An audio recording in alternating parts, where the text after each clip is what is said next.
So I just wanted to start off with the restraining order. Here it says, the restraining order. Here it is: stalking, no sexual contact. Which I've never even talked to this person until once before I was trespassed or all this stuff. But looky here, this is all. We had our hearing, so she did this on the same day as as my court hearing with her cousin when I was taking him to court for lying on me, in which case the judge or the magistrate refused to hear anything. So, this is what she said in order to get this order. She provided no evidence for it at all. It was granted. She feels not safe, and she said that I told the defendant. She said that I told her that I'm coming to get her. So keep in mind, we have each other trespassed, so I can't come on our property. So in order for me to say any of this or do any of what she's saying, I would have to A, violate the restraining order, or B, yell it across. So as much as her family hates me, that would have been reported like the same day. Um, so let's look at this. So here we go.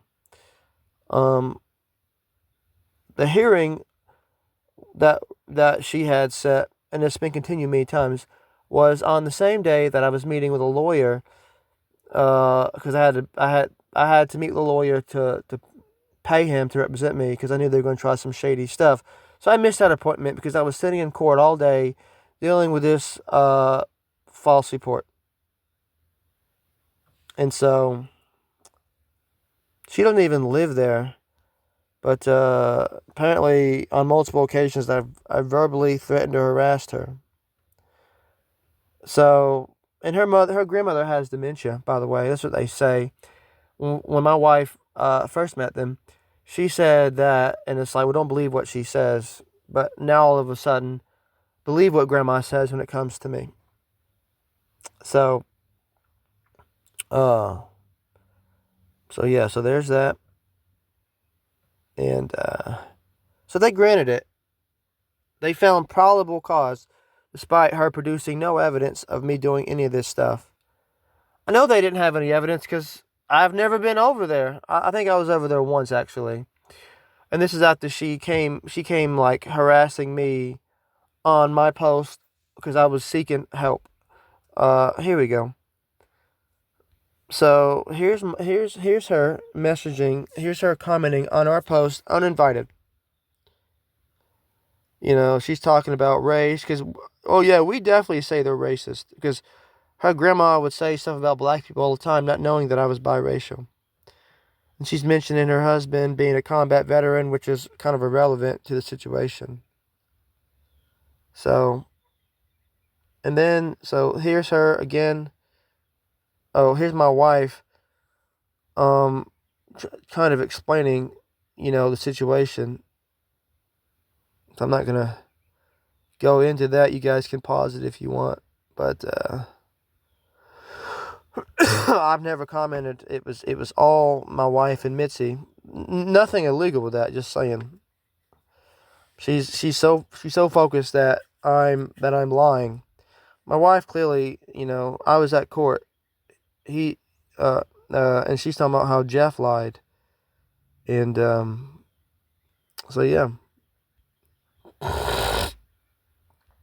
So she's claiming to hear us arguing loudly, which no, that's not true. Like there was one time we were somewhat we were a little bit loud, I can admit, but like there's once, and that was when we first got there, and there were other people there as well. So it wasn't even like we just happened. Yeah, we were a little bit loud, but once. But she's making out like we just are just horrible neighbors, and they're the only ones. Her and her cousin are the only ones that have ever had a problem with us, and this is only after finding out that I was biracial. And so she did this. She took this restraining order out because I was honestly was embarrassing her and her family because they began to harass me after finding out that I was biracial. So I wanted to address this. So I reached out to the judge.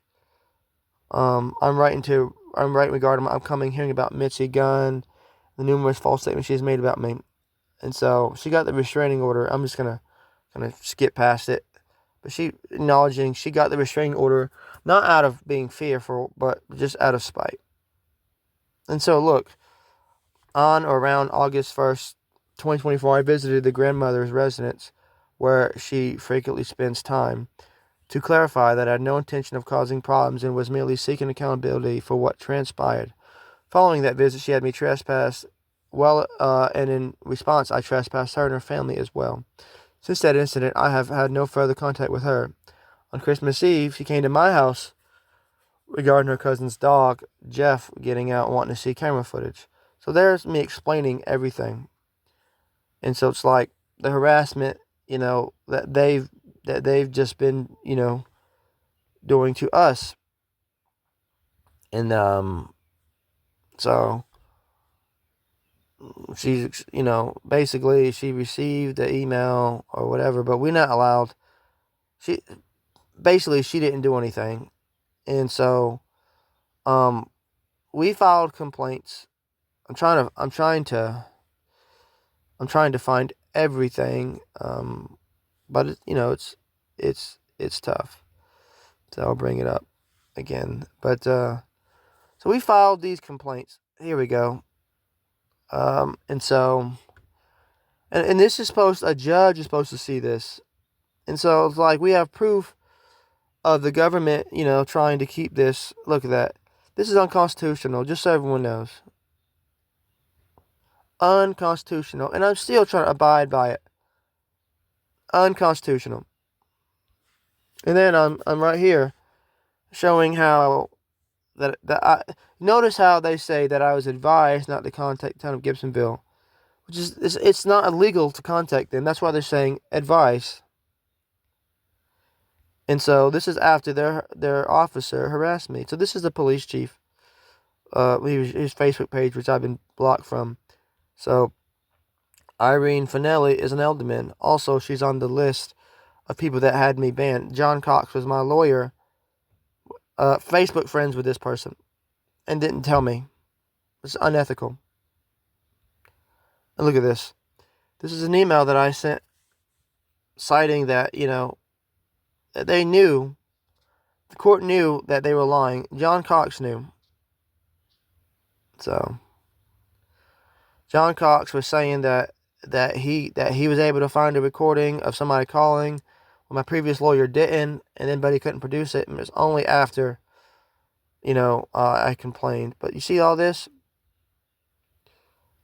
So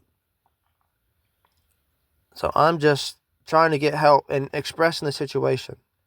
And although it doesn't pertain, it's like it's a large, like, she could have done something, but again, they're choosing not to. And so when I filed my complaints, they suppressed them. They didn't do anything. Here we go. Here's the formal complaint. I'm writing to formally lodge complaint against Magistrate David L. Crabb, who presided over my civil case on 1/17/2025. So the week before, this is where Jeff and his cousin, who took the restraining order on me that same day, the case happened.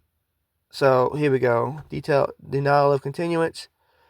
And so initially I had gone in there to seek a continuance because of the cousin taking a restraining order. I couldn't meet the cousin. I couldn't meet my lawyer, but obviously they were like, no.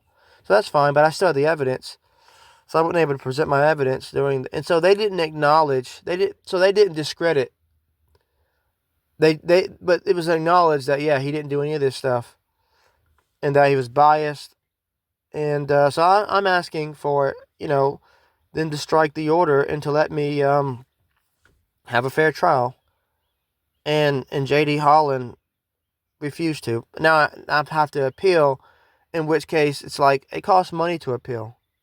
So here is me filing a complaint again against a different complaint against Magistrate Hunter. Basically I called and I was given the wrong information, being hung up on numerous times. And then I was given the magistrate, and the magistrate Hunter, she interrupted me, and told me that I was talking about the wrong person, and hung up on me. So this is what's being talked about. And then,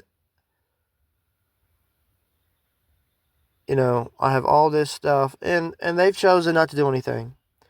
All this evidence talking about how my lawyer knew that they were lying, the DA knew they were lying, and didn't do anything. That is 100% prosecutorial misconduct. And then like the magistrate, they're not taking any, when I'm filing complaints against these other people, they're not doing anything. It's just a concealment. And so, had my wife contact them, nothing. So this is my final response. I previously reported that Magistrate David Crabb refused to hear my case or review the well-founded evidence despite it being a fundamental right. He just flat out dismissed it. It was clear from that sharing that the judge had made up his mind before the hearing. This is the very thing that you are telling me that we are doing,